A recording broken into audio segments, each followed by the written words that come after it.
Hello, everybody. So you have me and Jenny together on a special date because we have an announcement. We're going to be raw and bare naked truth, and this is going to be a little hurtful and uncomfortable to us. And we know of some of the listeners, but we felt that we needed to at least say something. Jenny,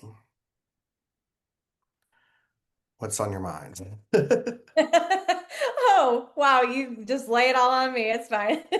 I mean, No, I'm good with it. I okay. can totally start this conversation, and it's an uncomfortable conversation. It's a conversation that David and we hoped we never would have to have, but here we are.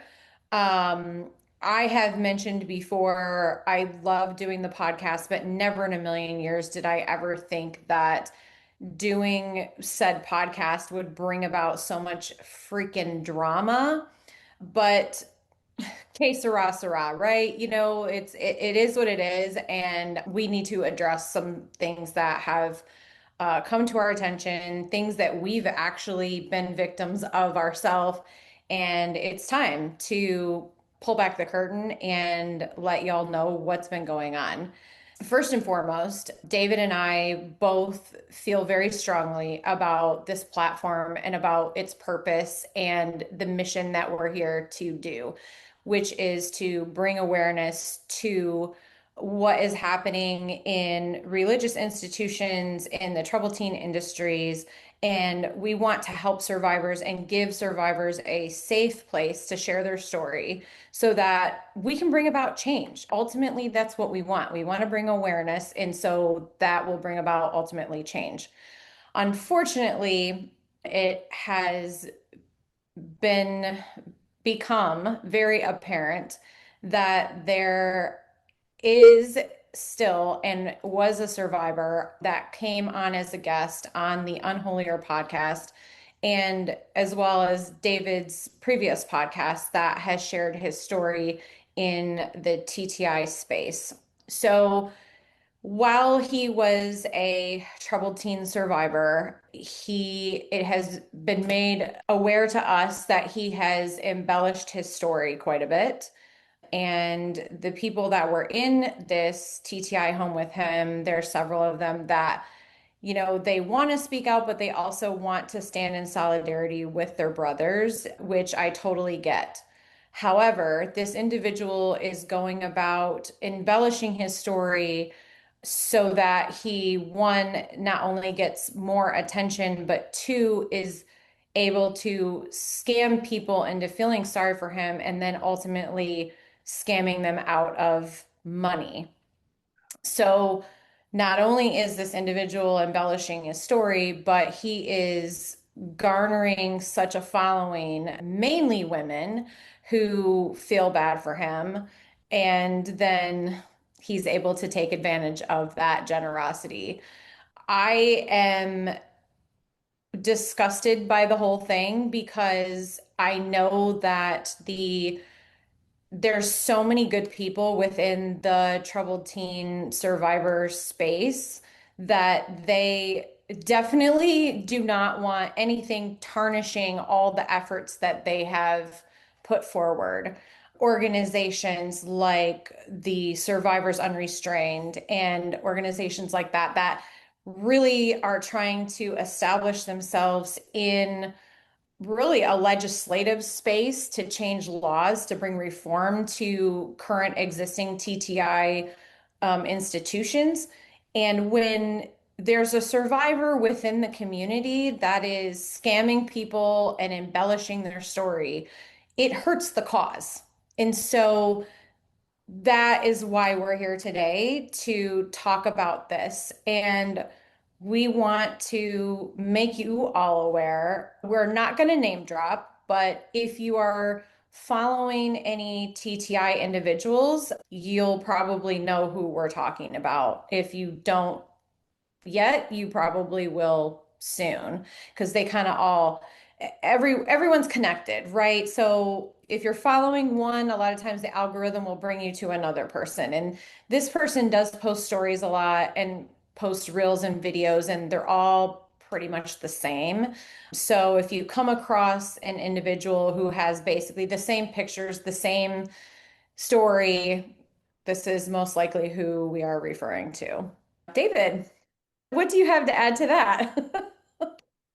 Well, just, I mean, I think everything that you said is appropriate. But I do want to give that trigger warning because I know that these conversations can be triggering for people. Jenny and I have talked the past 2 days, and there's been a couple of things said that has been triggering to me. I want us to remember that we are always on the side of the victims, we are always on the side of the survivors. And we need to remember, especially in this case, that two things can be true at the same time, right? This person that we're talking about, we are not minimizing the fact that this person has trauma and still has ongoing issues that are not being taken care of. We're not saying that this person did not experience trauma or that their trauma doesn't matter. It absolutely matters. But we're getting into a place where we're signing our name and putting our name and our platform to this person who is taking advantage of single mothers that, Mhm. it's the holidays and thousands of dollars are being given out to this person and they're not getting anything, they're not getting their money back. And So, and I just want to stop for just a second, David, to interrupt. It's not that they're giving it, it's they're loaning it. So the good whole point. point of him asking for the money is saying that he will pay it back and then doesn't pay it back. And we have proof of that. So we've had multiple people reach out to us saying this and cooperating the same stories. Yeah. And I think what's happening is you have to tell a lie to cover up the first lie, and then you have to change lies and names and stories based on who you're talking to and who their connection is. And the house of cards is tumbling, and people are starting to put stories together and connecting stories. And we're hearing words being used that are very detrimental. We're hearing the word predator, harassment, sex trafficking, and even a medical situation that could possibly and what we know and believe that is not true, that this person is not going through this medical end of life phase, and but they're saying that they are. To And use it to get more, empathy, sympathy from sympathy, people. and which leads to the money. And so I'm wanting, I know that we're having to be a little cryptic, I guess is the word that I'm looking for, because Yeah. Jeannie and I we've done our research and we've talked to other survivors, we've talked to legal teams, and this is the best that we are able to do to still, because we were starting to lose sight of the survivor stories, trying to continue to clean house from this, and we can't continue to do that. We are not going to lose sight of our goal and what our main purpose is. I'm one of those people that when I'm listening to someone talk and I don't know exactly what they're talking about, I get pissed off with it. And Yeah. so I understand that, but this was the safest way that we could get the word out there. And if there's any questions, our DMs are always open. We'll be happy to discuss things, but we have to protect our community. We have to protect our platform and ourselves. So bear with us as we're doing this. We're like I'm starting on words. Where Jenny and I have talked for days about this and how to handle it because this community and the people coming into this community is important to us. And one of the things that Jenny and I were talking about yesterday that just really weighed on me after we said it is there are so many people that are really close, especially during this holiday season, of wanting to share their story or speak out. And if they come onto any of our platforms and find that we are supporting someone that may have done them wrong or that Mhm. they're questioning, or even to see that we're involved in all kinds of drama that we didn't ask to be in, that could steer them into another direction. And that is the last thing that we want. And so that's why we are having to do this the way that we're doing it, because we don't want it to interfere with the main purpose. At this point, I'm just rambling because I'm nervous and I'm sad, but Yeah. Yeah. No, I totally echo everything that you're saying. We want this to be a safe platform for everyone. And like David said, that person did for sure experience trauma as a child and within the troubled teen industry, but just because you experience trauma doesn't give you the right to exploit people and to scam people out of money because you feel like you were wronged in your life. So you have to go around and get some kind of, retribution for what happened to you. I'll be completely and totally honest. I was one of the individuals that was scammed. I did give money to this individual and was promised to be paid back. In fact, this individual went so far as to say, I swear on my kid's life, I will pay you back. First of all, I would never swear anything on my child's life. That's messed up, but still don't have that full amount back. And it's sickening when David and I get messages from people that we don't even know that have been listening to the podcast that are in this community, and they're reaching out to us saying, this is going to sound really weird and messed up, but do you know who so and so is? I've just been scammed out of $2,100, or I've just been scammed out of, $700. I'm a single mom. This person, I believed his story. He swore he would pay me back. Now he's making up this whole scenario of he's dying of this medical condition. I don't know what to believe. Now he is threatening me. And so the reason that we're able to come forward with this in absolute surety that it's true is because we have also experienced this firsthand. So it's one thing if a person does it to us, right? As podcast hosts, as just people on this platform that have the platform so people will have a voice and be able to share their story. It's another thing for another survivor to experience this kind of con artistry.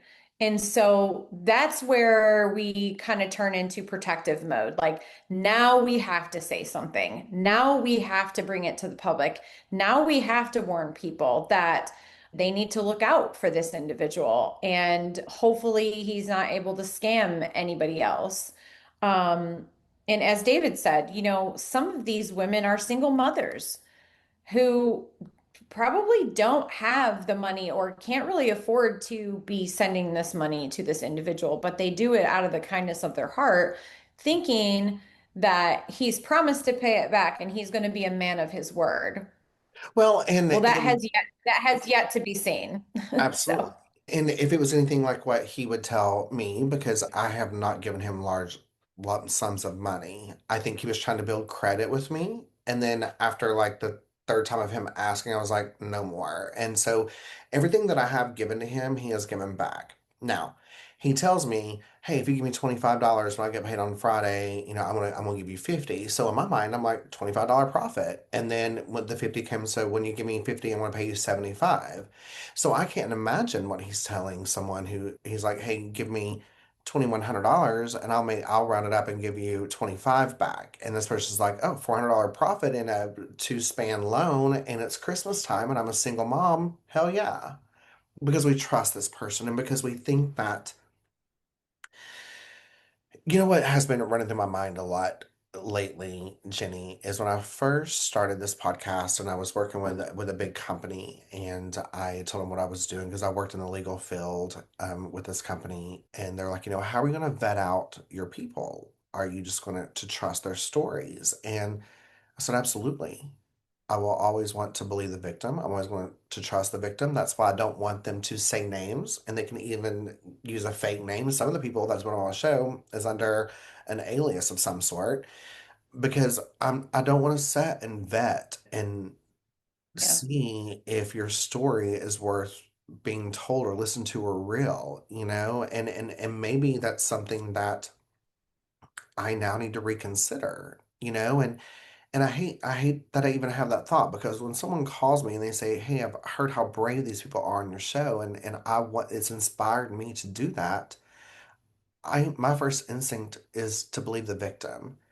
And so now it's like, is this bad seed, this one bad seed, is it going to ruin that for others? And I don't want to do that. Yeah, I will admit that it has caused me to be much more apprehensive for Mhm. sure. Yeah, which is unfortunate. But I'm hoping this person is just a one-off. Yeah. So, Well, and I do want to be completely transparent. And again, this is something that we're not able to go into complete full detail with. We have here and there, but obviously the Surviving Network, both platforms, Unholier and Surviving-ish, or the process, which is now Surviving-ish, it's went through some changes in the past 6 months. And this, I'm hoping, is the tail end of that change because there is a bit of connection with mhm, that snowball effect, things transpiring. mhm. Um, I I don't want it to ever be a reflection on us. I want and I hope and I feel that people see that we are transparent. We are brand new to this. We're starting a business. We're trying to grow. We're trying to be in the public eye, but we have said what we can when we can, and we've tried to be just as real and honest. Mhm. And nothing has been for clout. Nothing has been clickbait. If anything, we've held things back until we were pushed into a Yeah. corner, you know?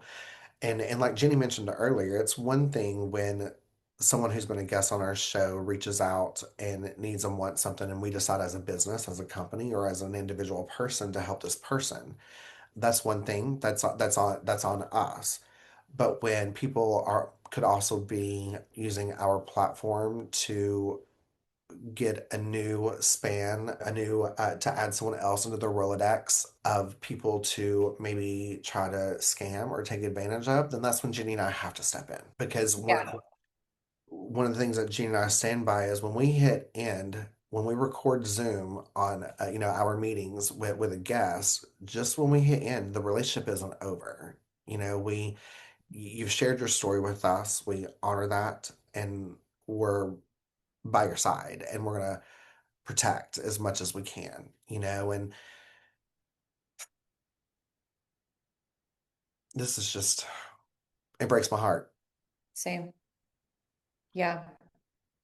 It's really hard to find the words, honestly, because anytime that you're betrayed or somebody betrays your trust, takes advantage of you, you feel like, man, maybe I need to re-examine, my trust level with people. Maybe I have been too generous. And the thing is, like David said, we could come on here just to get clicks, right? Clickbait, because we have receipts. We've got receipts for the amounts. We've got screenshots. We've got that stuff and we've got it from the other people that have reached out to us as well. But we do not want to do that because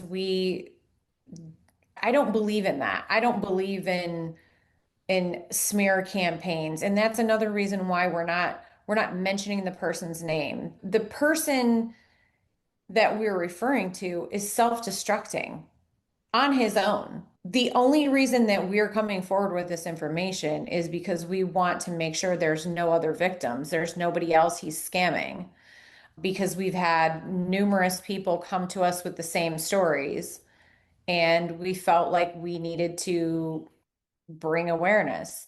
Just like I have people who have been survivors of child exploitation and sexual abuse within the church, I'm going to call that out.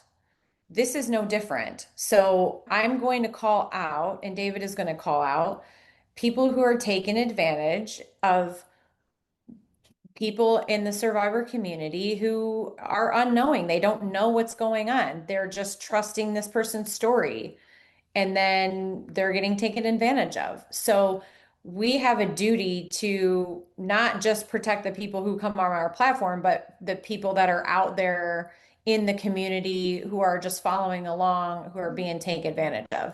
So that's where we're coming from on this. Um, I think that moving forward, if there is anybody within the space that is asking for money, we know a lot of people within this space. We've been doing this for a while. Everyone's pretty much connected. So if you guys are unsure, somebody's asking you for money, reach out to us. We'll tell you if they're legit or not. Also, I think it's important to mention that this individual set up a GoFundMe claiming that he's wanting people to finance his travels because he's making a documentary. Now, he may be involved in a documentary. I don't know. But he certainly owes a lot of people money, and nobody should be paying for his travels to go and get drunk with his friends in Washington. So, just to let you know. And this person also claims to not have a sip of alcohol for 3 years, but continuously posts videos and pictures of him drinking. And, no judgment if you drink alcohol or if you don't drink alcohol, but don't say one thing and do another. The hypocrisy is what I don't like that. So, um, anyways, I mean, like David said, if any of you have questions or if you're wondering if you've been scammed by this person, you can reach out to us, but we just are not going to put the name out here on social medias.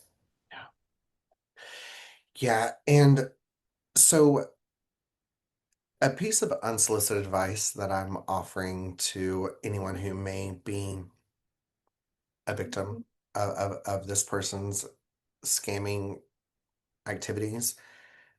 I know that a lot of people are reaching out, and justifiably so, right? A lot of people are reaching out to other people and collecting stories. Mhm. We we let's not start the telephone game though. I've had conversations with a couple of people that I've then had screenshots of them going to someone else with the best of intentions. They were not meaning to misword things, but there were words that were being said of, well, David has said this and David has said that when it was absolutely not what David said. And this person was still trying to have my back. This person did not mean any harm. I'm not saying this person, these people, because there's been, a couple. It's the telephone game, right? So let's just be very mindful before we start speaking for others. If you feel like you can speak for me verbatim and and feel that you have the right to do so, without me being there, then sure. Feel free to tell people that, I cannot speak for David. I will not speak for David. I did have a conversation with David, but I would like for you to also reach out to David. He is happy to talk to you. Same with Jenny. Again, I just, the telephone game can be dangerous. And what I want is for us to not have to, I don't ever want to say to someone else that, well, you're right, and I believe you and what you're saying. However, I did not say this because then we're all losing credibility. And again, so just I really feel like these people they were on my side. They were speaking higher about me than I've spoken about me. And, so I know there wasn't any ill intent, but let's just be very mindful with that. Let's not speak for each other. You're more than welcome to say, hey, David answers his DMs on Facebook, his DMs here. If you're not following, here's where you can reach him. I will be more than happy to talk to them, but let's be careful about speaking for each other. I totally agree. And also, I just want to point out if you're listening to this and you're like, wow, this is really crazy, it's a lot of drama or whatever, I just want to point out, like, if David and I wanted to make this a smear campaign, we would have mentioned the person's name. We would have told everyone what his social media tags are. We would have said the troubled teen home that he was in, because there's groups that follow these people. We would have done all that. We would have been made it easy for everyone to identify. But the point of it is that there is a con artist out there, a scammer, a person that if you're on socials and you know of this individual, we're just saying take heed, beware, warning, caution, all of those things. But we're certainly not going to put a name out there or even the TTI group that he was in because I don't want it to, and I know David doesn't as well, we don't want it to hurt the other survivors that were at the same home that he was in that might still look at him as a brother, a fellow survivor, even though they know the truth, they know that he's been lying. There's still a bond there, if that makes any sense. So yeah. I mean, I think that's a great point to end on. I truly doubt this is a listener's first time listening to us, but if it is, please know that this was not a rash decision to make this video. Jenny and I we've talked about this daily for a week, Yeah. and it's been building up to this, and we knew it. But our main goal, our number one goal, is to support all victims, all survivors, and that's why we're doing it.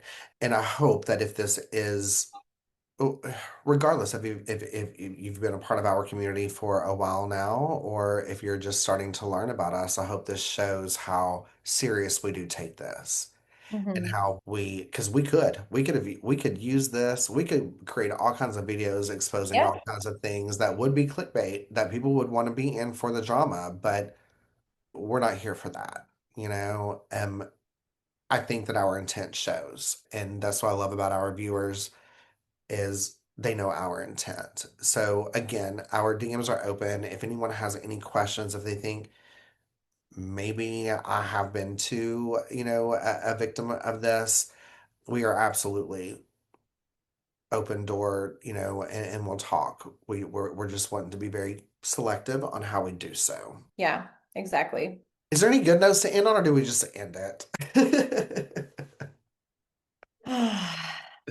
I don't know. I I don't think know. It's just so disappointing.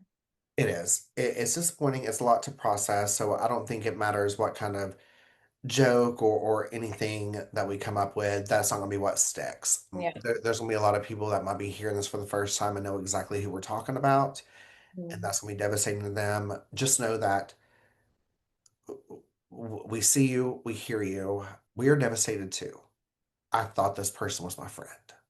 And to hear some of the words that are directed toward me and my sexuality Yeah. is breathtaking. Yeah. And Yeah. and I have gotten the least of what some people have gotten. So I can't imagine what some people feel. Um, so we will end it, but we do love you guys. We know that we're a small community, but we're loud and we have pride and we have honor. And I just, we love you all and thank you all. Join our lives. Un-Holier comes out on Tuesdays at midnight. Surviving Ish comes out Thursdays at midnight. We go live on Tuesdays at 9 Eastern Standard Time on TikTok. And we're working on, now that Ish is up and running and going well, we're working on maybe using different platforms to maybe go live on a different night. So to be determined with that. But we have a lot of fun things in store. We have a petition on our links on our socials for an episode that is coming out on December 8th with Tabitha, who please check out that episode, sign that petition. We've got a lot of signatures. She's doing great. Um, I won't get into it now because the episode will, but do that if you can. Like, share, follow. We love you. Any final thoughts, Jenny? Well, I'm so glad that you were able to kind of bring it back to a more positive ending and to let people know, remind people that there is really good things happening within the TTI space. I know that, this is an unfortunate episode that we have to have, but we have organizations like Survivors Unrestrained who actually help TTI survivors who want to be the change that they want to see in the world, and they're actually taking the steps to do so. They're not just talking about it, they're doing it. And I love that. Anyone that puts their money where their mouth is, I'm going to back them 100%. So Tabitha, who you'll hear her episode if you haven't already, she is organizing a bill to change the troubled teen industry at its core. And so to get on board with that would be amazing, and that would bring about change for this community. Those are things that we can get behind. Those are things that we can support monetarily. Not these people that are taking away from causes like that, that are actually scamming people out of money. This is a legitimate organization that truly does help survivors on a day-to-day basis with something as simple as helping a family get groceries, helping somebody to a job interview, sitting in a waiting room while a TTI survivor who maybe doesn't have family is waiting to get out of surgery and they have no one to drive them home. These are the things that Survivors Unrestrained does for survivors of the TTI. So that is a cause that we can get behind, both with our voices and with our money. So I am so glad that you brought that up. So yeah, I say we end on that note. If you haven't checked out Tabitha's episode, please do so. Go to Survivors Unrestrained Inc. and click on the link in the bio, and you will find the petition. Please sign the petition. What this does is it gets more signatures in order to gain a sponsorship for this bill. This is going federal level, guys. So this is real deal. This is not just a state level. I mean, state level's great, but we want this to be like a nationwide change. So, if you are passionate about the troubled teen industry, if you're passionate about survivor stories, please, at the very least, do that because that will make a world of difference. So, we really appreciate you guys being with us today. And thank you so much for understanding our heart and where we're coming from because this was not an easy conversation to have, really. And yeah, again, like David said, please like, follow, subscribe. We love you all. Thank you so much for being here, and we'll see you next time.